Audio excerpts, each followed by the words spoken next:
Hello everyone, welcome to Base Agri Study and Guide. So friends, today's lecture we have to see lecture number 9th for the Agro 111. This is first course of agronomy for BSc Agriculture. Course title is Fundamentals of Agriculture. तर मित्रांनो, आज आपण पाहणार आहोत आपल्या या agro 111 साठीचं lecture क्रमांक 9. तर या व्हिडिओ लेक्चरमध्ये आपण पाहणार आहोत seed डॉर्मन्सी, causes of seed dormancy and multiplication and stages of seed multiplication.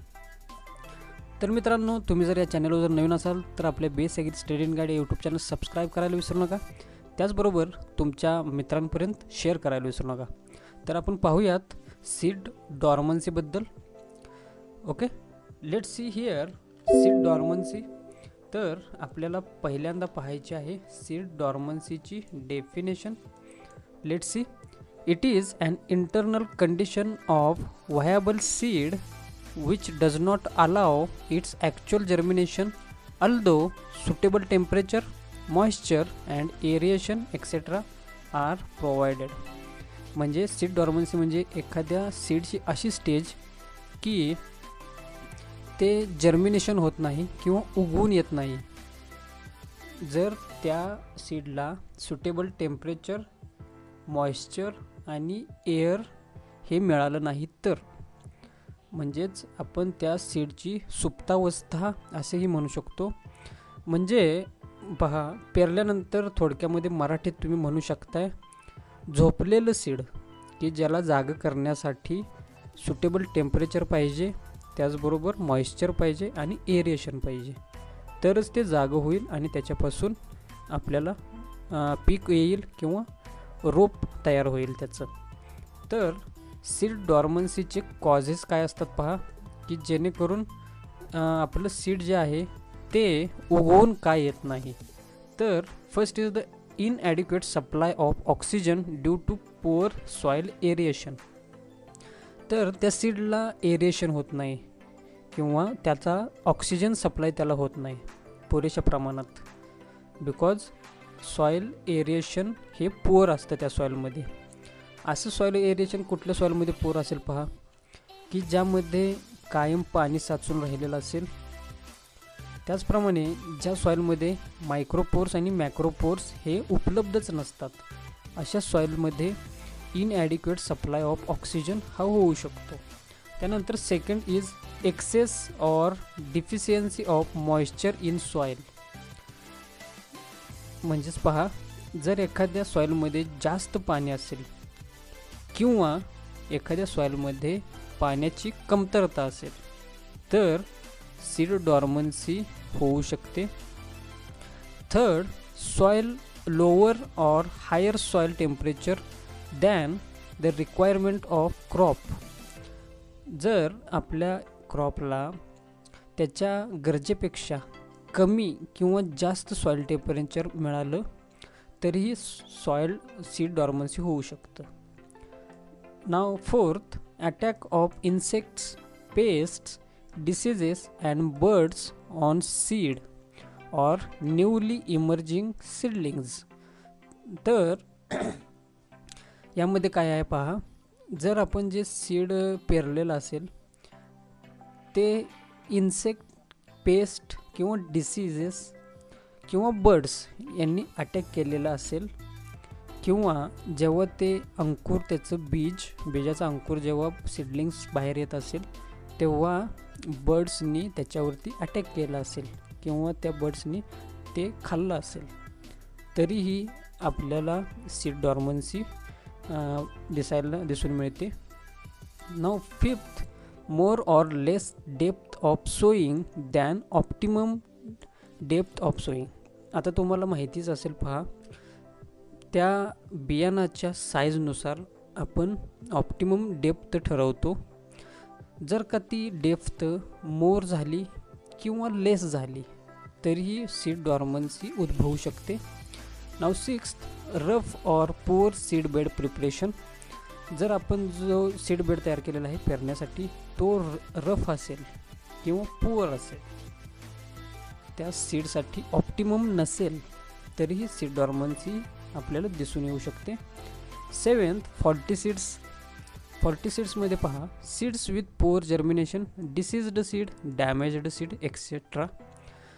जर का जे सीड असतील ते पोअर जर्मिनेशन होणारे असतील, त्या सीडला डिसीज असेल किंवा डॅमेज झाले असतील, तरीही आपल्याला सीड डॉर्मन्सी ही दिसून येते. तर सीड डॉर्मन्सी ही अशी अवस्था आहे की जे आपल्या क्रॉपसाठी खूप इम्पॉर्टंट असतं. Now next we have to see types of seed dormancy. Here first is the innate dormancy, second enforced dormancy, third is the induced dormancy. Let's see innate dormancy. It occurs due to genetical characters of seed or due to hard seed coat immature embryo. Innate dormancy मध्ये काय होतं, जे genetically characters आहेत सीडचे, याच्यामुळे सुद्धा ही इनेट डॉर्मन्सी आढळू शकते. त्याचप्रमाणे त्या सीडचं कोट हे हार्ड असेल किंवा त्याचा एम्ब्रिओ मॅच्युअर झालेला नसेल तर इनेट डॉर्मन्सी आपल्याला पाहायला मिळून येऊ शकते. Second, enforced dormancy. It due to conditions of deficiency oxygen, excess CO2, deep placement of seed in soil. Enforced dormancy कशामुळे होतं, जर ऑक्सिजनचा पुरवठा कमी पडला किंवा CO2 जास्त प्रमाणात मिळाला. त्याचप्रमाणे आपल्याला जे सीड आहे ते योग्य खोलीपर्यंत न पेरल्यामुळे सुद्धा इन्फोर्स्ड डॉर्मन्सी होऊ शकते. Third type of dormancy is induced dormancy. It due to sudden physiological change in seed by unfavourable climatic conditions. तर एकदम अचानक फिजियोलॉजिकल चेंज झाल्याच्या सीडमध्ये झाल्यामुळं, तर तो फिजियोलॉजिकल चेंज कशामुळे होतो, आपले जे क्लायमॅटिक कंडिशन्स आहेत त्या अनफेवरेबल ठरल्यामुळे इंड्यूस्ड डॉर्मन्सी होते. तर हे होते टाइप्स ऑफ डॉर्मन्सी. हे तुम्हाला क्वेश्चनमध्ये विचारू शकतात, ऑब्जेक्टिव्हसाठी सुद्धा विचारू शकतात, मॅच द पेअरसाठी सुद्धा विचारू शकतात. Now next, methods of breaking seed dormancy. जर ही सीड डॉर्मन्सी ब्रेक करण्यासाठी कोणत्या मेथड्स आपण वापरल्या पाहिजेत हे आपण पाहूयात. म्हणजेच आपलं जे सीड पेरल्यानंतर जे झोपलेलं असतं त्याला उठवण्यासाठी आपल्याला काय करायचं, ते पेरण्याआधी आपण काय करू शकतो आणि नंतरही काय करू शकतो हे आपण पाहूयात. तर methods of breaking seed dormancy. First method is the scarification. Hard seed coat is broken by chemical by dipping seed in dilute solutions of HNO3, HCl or H2CO4, or by mechanical means by filling the seeds in gunny bags and beating them to rupture the seed coat. स्कॅरिफिकेशन मध्ये आपण काय करू शकतो पहा, जे hard seed coat आहे ते आपण केमिकलमध्ये बुडवून किंवा मेकॅनिकली आपण ते ब्रेक करू शकतो, जेणेकरून त्या सीडपासून आपल्याला सीडलिंग्स तयार होतील. Second is exposure of seed to light. तर आपण ते सीड्स आहेत ते उन्हामध्ये जर ठेवले तर आपल्याला ते सीड डॉर्मन्सी ब्रेक होऊ शकते. Third is the gas treatment. आपण त्या सीडला गॅस ट्रीटमेंट दिली तरीही सीड डॉर्मन्सी ही ब्रेक होऊ शकते. Now fourth, soaking seeds in hot water. Dip seeds in boiling water for 2 to 3 minutes. आता तुम्ही हॉट वॉटर ट्रीटमेंट देता पहा, तर त्याच प्रकारे जे सीड आहेत ते 2 ते 3 मिनिटासाठी जे उकळतं पाणी आहे त्यामध्ये ठेवले तर सीड डॉर्मन्सी ही ब्रेक होऊ शकते. Now next, seed multiplication. तर आता आपण पाहूयात सीड मल्टिप्लिकेशन. मल्टिप्लिकेशन म्हणजे काय आहे, एका सीडपासून किंवा सीडपासून अनेक सीड तयार करणं, की जेणेकरून ते शेतकऱ्यांना पेरण्यायोग्य होतील आणि जे सीड कंपनी आहेत त्यांना विकण्यासाठी अवेलेबल होते. So let's see about seed multiplication. Here is the definition of seed viability. Seed viability is the ability of or capacity of soil to germinate. तर एखाद्या सीडचं व्हायबिलिटी कशाला म्हणायचं की एखाद्या सीडची ॲबिलिटी किंवा कॅपॅसिटी पेरल्यानंतर उगवून येण्याची. आणि सीड मल्टिप्लिकेशन म्हणजे काय आहे, एका सीडपासून अनेक सीड तयार करणे. Let's see about the stages of seed multiplication. Here there are 5 stages of seed multiplication and first stage is the nucleus seed. तर न्यूक्लियस सीडमध्ये काय होतं पहा, production and maintenance of nucleus seed and is controlled by respective plant breeder on research station. आणि त्याचं main उद्दिष्ट काय असतं की न्यूक्लियस सीड हे जोपासायचं आणि जेणेकरून त्याचं मल्टिप्लिकेशन होईल. Breeder selects the seeds of individual plants with true morphological and genetically characters for particular variety of the crop. Breeder काय सिलेक्ट करतात, एखादं इंडिव्हिज्युअल प्लांट किंवा सीड हे सिलेक्ट करतात आणि की ज्याचं मॉर्फॉलॉजिकल आणि जेनेटिकल कॅरेक्टर हे ट्रू असेल. ओके. आणि this seeds are high genetical purity and being very small in quantity or often costly. तर हे जे सीड असतात ते जेनेटिकली प्युअर असतात आणि खूप कमी प्रमाणात किंवा थोड्याशाच प्रमाणात असतात क्वांटिटीच्या दृष्टीने आणि ते महाग असू शकतात. Now next second stage of seed multiplication is breeder seed.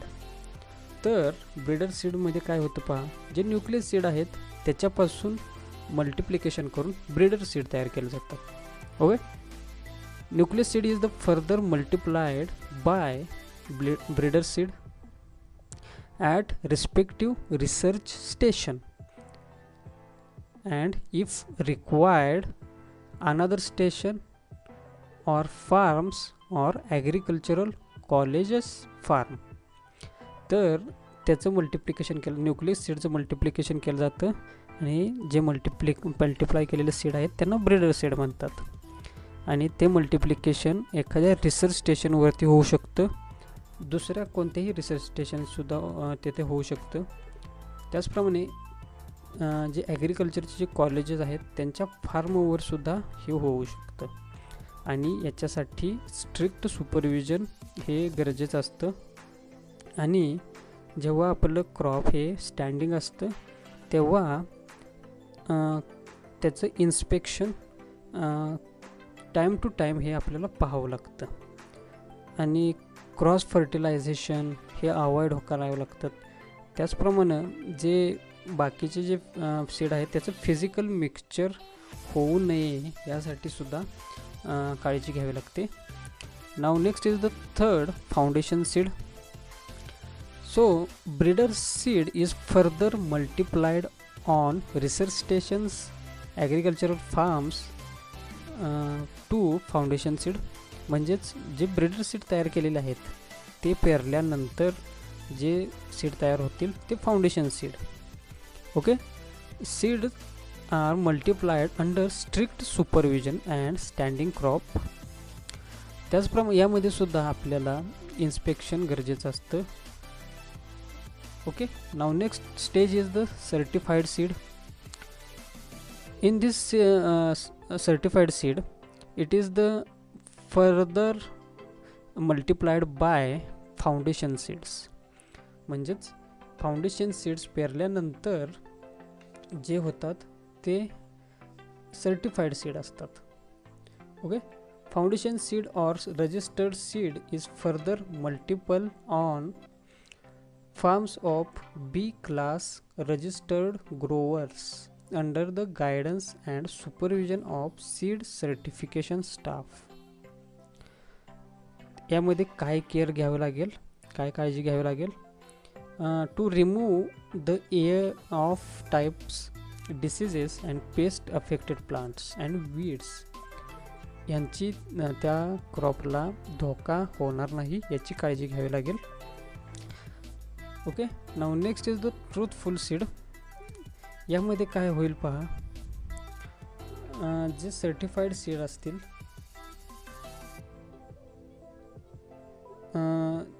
this type of seed is suitable for sowing. Seed is not tested for its purity, germination, moisture content, as there are no specific standards for this type of seed. तर या सीडला कोणत्याही प्रकारचं standard नसतं आणि हे seed purity, germination, moisture content हे check करण्यासाठी कधीही वापरलं जात नाही. तर यामध्ये काय असतं की जे शेतकऱ्यांना विकलं जातं ते या टाईपचे सीड असतात. Okay, the procedure of bagging and tagging by the seed certifying agencies is not followed for this type of seed. तर बॅगिंग अँड टॅगिंग या सीडमध्ये होत नाही. Seed may be sold to the cultivators as loose seed or in bags of convenient size. तर हे sale केले जाऊ शकतं कल्टिवेटर्सला बॅगमध्ये किंवा बल्क क्वांटिटीमध्ये. तर हे होते सीडच्या मल्टिप्लिकेशनच्या स्टेजेस. तर मित्रांनो, हे इम्पॉर्टंट असणार आहे तुमच्या एक्झामच्या दृष्टीने. तर तुम्हाला स्टेजेस ह्या लक्षात असणं गरजेचं आहे.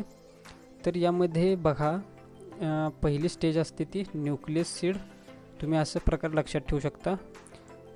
दुसरे असेल ते ब्रीडर सीड, तिसरे असते ती फाउंडेशन सीड, चौथे असते ते रजिस्टर्ड सीड आणि पाचवे असते ते सर्टिफाईड सीड. NBFRC असं प्रकार तुम्ही लक्षात ठेवा. आणि या स्टेजप्रमाणेच या स्टेजेस असतात सीड मल्टिप्लिकेशनच्या. या ठिकाणी वर खाली झालेलं असू शकतं. तर मित्रांनो, हे होतं lecture about seed dormancy, seed multiplication. तर मित्रांनो, या पॉईंटपासून कोणते क्वेश्चन्स एक्सपेक्ट होऊ शकतात हे आपण पाहूयात. तर पहिल्या क्रमांकाचा कसा क्वेश्चन येऊ शकतो, define seed dormancy and write causes of seed dormancy. त्याचप्रमाणे शॉर्ट नोटसाठी क्वेश्चन येऊ शकतो, टाईप्स ऑफ डॉर्मन्सी. दुसरा क्वेश्चन येऊ शकतो, methods of breaking dormancy. And third question येऊ शकतो, types or stages of seed multiplication. त्याचबरोबर तुम्हाला MCQ किंवा ऑब्जेक्टिव्हसाठी डेफिनेशन विचारले जाऊ शकतात किंवा फिल इन द ब्लँकसाठी सुद्धा यामधील विचारलं जाऊ शकतं. तर मित्रांनो, हे होते जे असे लेक्चर की जेणेकरून या लेक्चरचा फायदा तुमच्या अभ्यासामध्ये नक्की होईल अशी मी आशा करतो. चला तर मित्रांनो, आता मी तुमची रजा घेतो. आता भेटूया पुढील व्हिडिओ लेक्चरमध्ये नवीन माहितीसह, नवीन विषयासह. धन्यवाद.